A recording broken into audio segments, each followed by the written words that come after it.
Hello guys, ayan, kumusta po sa inyo lahat? So tara at samahan niyo po ako magluto ng aking lunch. At syempre dahil po solo ngayon si Mamshi at yung aking three sons lahat ay nasa school.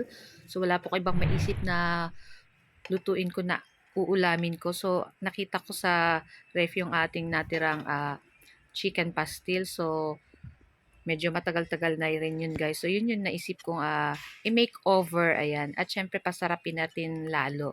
So yung ating chicken pastil ay iinitin lang natin yun guys. Papa-toast natin para maging crunchy-crunchy yung ating chicken pastil.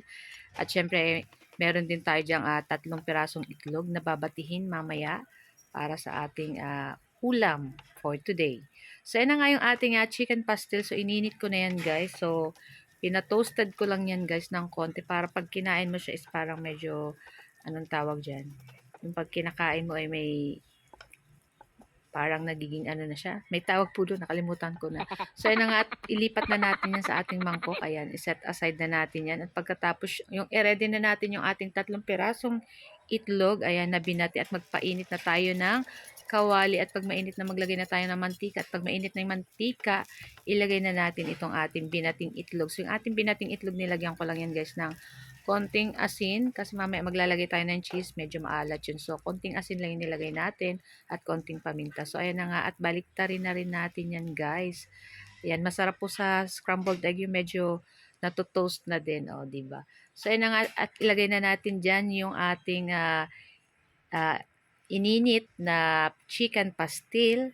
Ayan, napakasarap nito guys. Ngayon, naku, titiran ko nito yung aking three sons. Tiyak magugustuhan nila to guys. So, pagdating nila galing school, ayan, matitikman nila at sasabihin nila, napakasarap pala nito, mama. O, diba?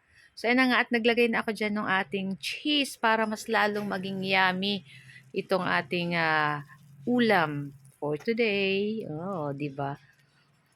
So, ayan na nga. So, cheese lang yung nilagay natin. At mamaya ay maglalagay ako ng mayonnaise para balance yung lasa ng ating ulam. So, may cheese, gawa maalat-alat.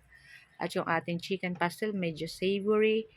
Tapos yung ating scrambled egg. So, ayan na nga. Tinakpan ko lang yan, guys. So, after maglagay na tayo dyan ng ating mayonnaise. Kung wala po kayo mayonnaise, pwede na ang ketchup or kung ano po kahit wala, okay na. At masarap naman na po ito. Ayan, itong ating pang-ulam.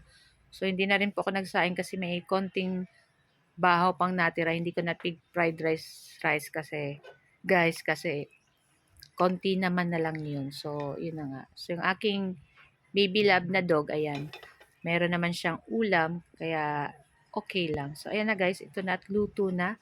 So, ayan na nga, tara at samahan niyo na po akong kumain. So, guys, sana wag niyo pong kalimutan mag-like, comment, at pa-share na rin po ng ating video. So, guys, thank you for watching again and see our next videos. Happy lunchtime everyone. Ayan, sa mga mag-o-office, sa mga papasok sa work at aalisan ng mga bahay, ingat po kayo. Thank you guys. See our next video again. Ciao. Babu.